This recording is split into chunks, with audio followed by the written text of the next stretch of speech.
and welcome again to Keep Britain Biking with Devitt Insurance. And we're doing another one of our quick spin first rides here. Now, I don't think I'm going out on a limb if I was to say to you that we're living in quite interesting times, quite unusual things happening. And this is one of them in front of you here. It's a BMW C400 GT Scooter.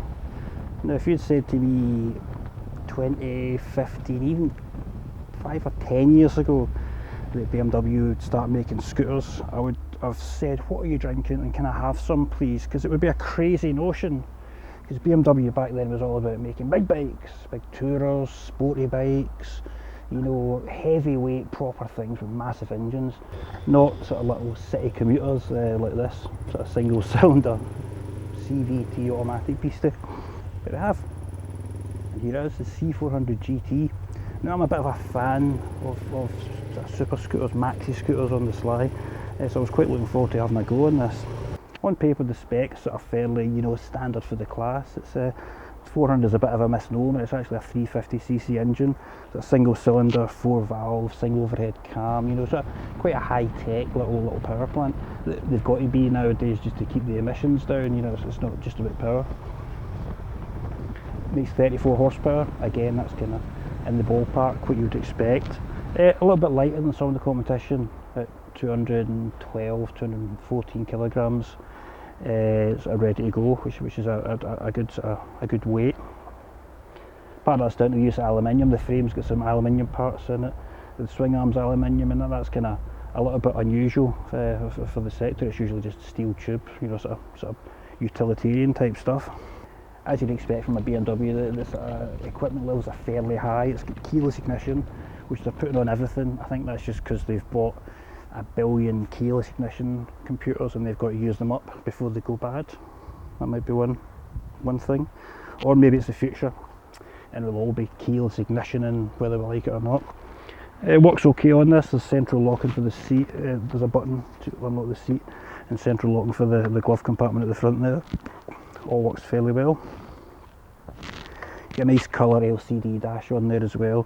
Again, they're putting these on everything, and it's quite nice on this. But I will say it's a little bit plain in some ways. You know, BMW cars are quite plain on the dashboard, and the sort of the radio and all that is quite, I don't know, Germanic and not fancy.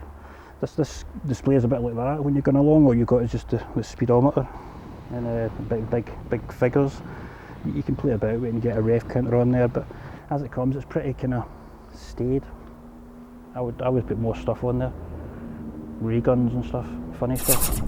You've got this one's also got a heated seat and heated grips. This is a SE fancy edition, and it's got the sort of twist wheel controller on there, which you can use to control your phone, control your sat nav, all those things if you get all those set up, which is quite clever. Riding it, it's good. You know, it's a good 400 class scooter. You know, the performance is maybe just a little bit above some of the competition in terms of sort of straight out, you know, engine performance. So it's not fast compared to a bike. I mean, I was out with the photographer. He's got a little ER5, and he, you know, hammered me away from the lights sort of fairly easily. So unlike maybe the 650 class scooters, you know, you're working at a lower level in terms of performance. Quite good brakes on this as well. It's got a Bi-Bray, which is Brembo's sort of budget brand, made in India mostly.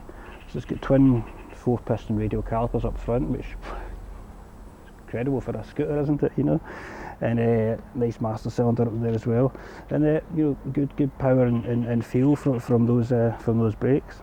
BMW calls it a GT, but I don't know if I'm super convinced about that, because I mean, the fairing is quite protective. I'm quite happy with that. The screen's not unadjustable.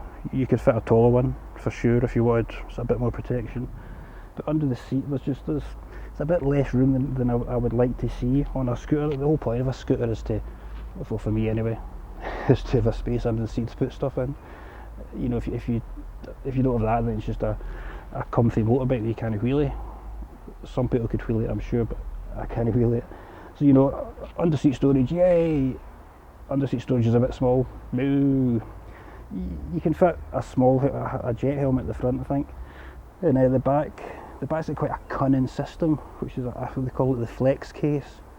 Basically what that is the bottom of the storage is hinged and folds down above the back wheel, and it's got a kind of rubberized kind of flap gusset type arrangement. I'll show you in a minute. So you fold that down when you've parked up, and there's more space to put your helmet in under the seat. So the idea is you can ride into town, park up, put the flex case down, put your helmet in, and it all fits in there.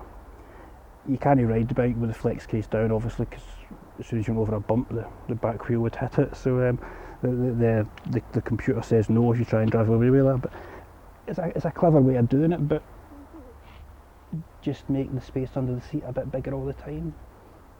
Maybe. Don't know.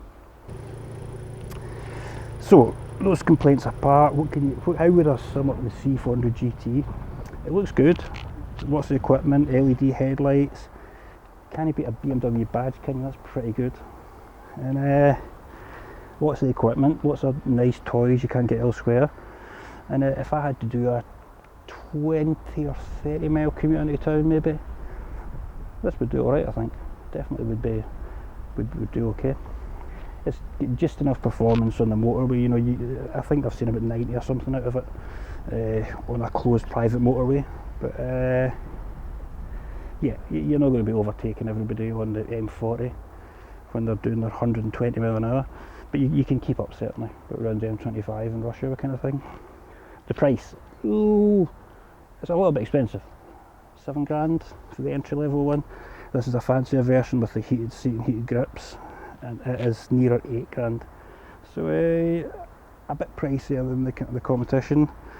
But I think when it comes to resale value, you always get a bit more for your BMW, so you're going to get something back there, I would think.